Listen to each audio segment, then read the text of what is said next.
Welcome to the Stateless Standard, where we dissect the shadows of power that governments would rather keep buried. I'm your host, and today we dive into a story that reads like a thriller scripted by Kafka and the CIA. In the summer of 2019, mere months after Jeffrey Epstein's suspiciously timed suicide, the FBI quietly unsealed hundreds of files on a group called the Finders. What emerged wasn't just a dusty cold case, it was a blueprint for institutionalized horror.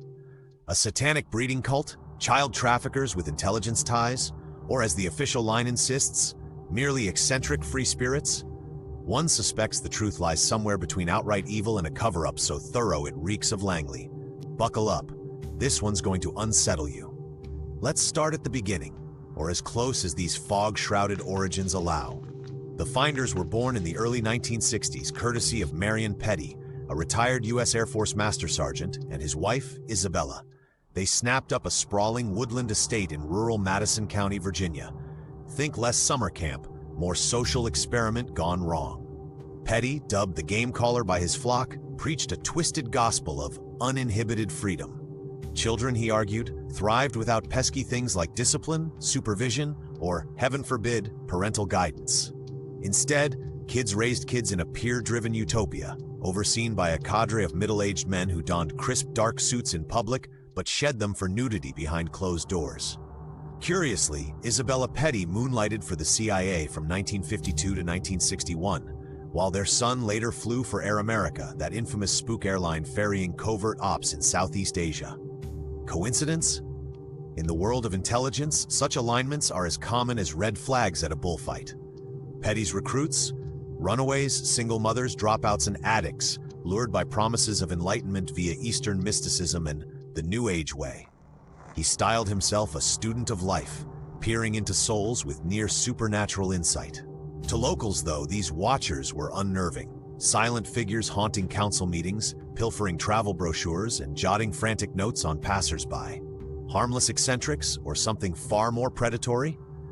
Fast forward to February 4th, 1987. A crisp winter day in Tallahassee, Florida.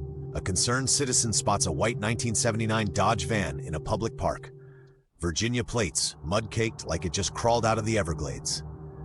Inside, two impeccably suited men, Douglas Ammerman and Michael Houlihan, ages 27 and 28, flanked by 6 children aged 3 to 6.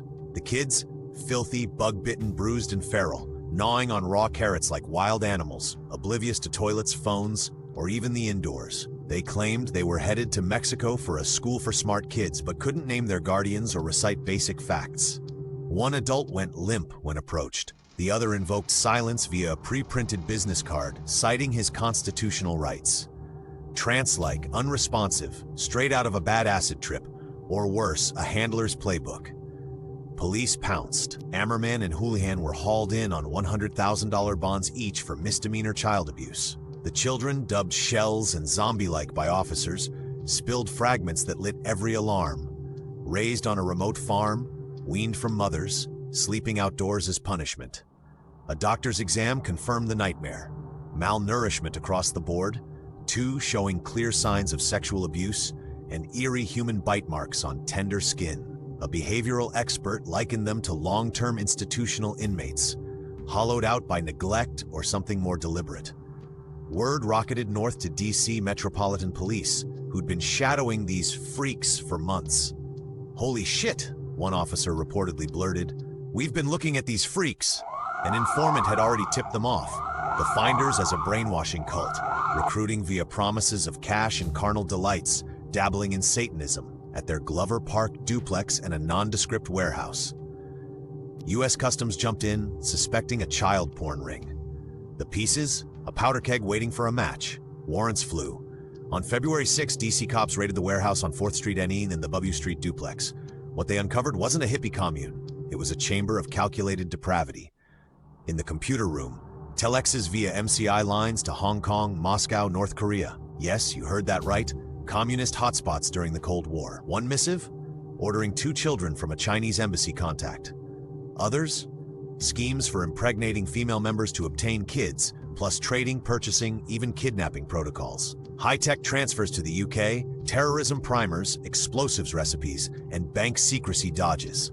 A real-time summary of the Florida bust with frantic directives. Move the children, keep them shuffling jurisdictions, evade detection. Photos? The stuff of nightmares.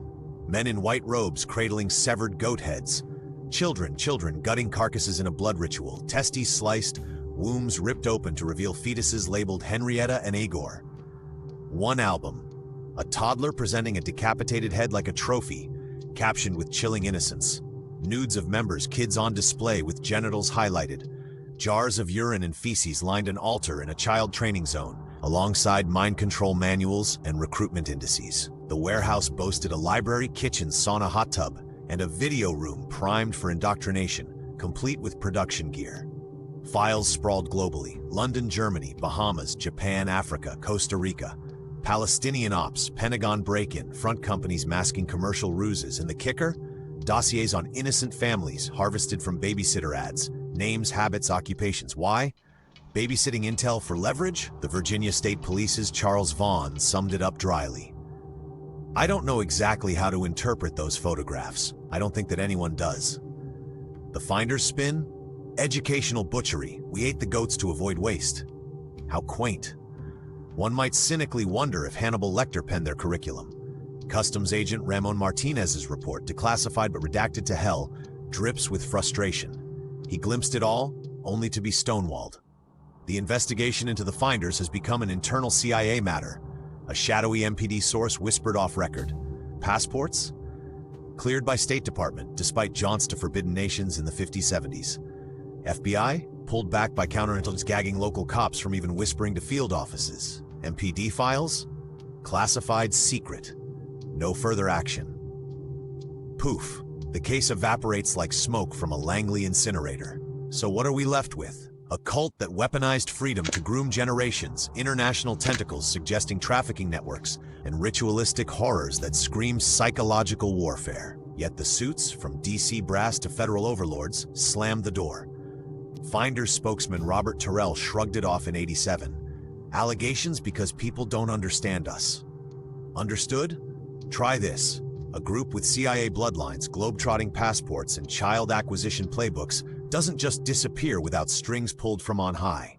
Cynics, and let's be honest, that's us here at the Stateless Standard, see echoes of MKUltra's mind games, Epstein's elite enablers, even modern trafficking webs shielded by power. Was the Finders a rogue psyop, a honeypot for blackmail, or merely the era's unhinged experiment, buried to protect the greater good?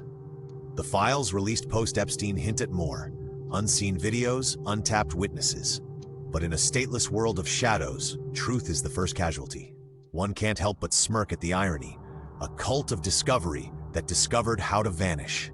If this tale of veiled atrocities has you questioning the guardians at the gate, hit that subscribe button on the Stateless Standard. We drop these deep dives all the time, no filters, no apologies. Like and comment. What other closed cases deserve a second look? Sources in the description, including those FBI files for your own rabbit hole. Until next time, stay vigilant. The Watchers are still out there.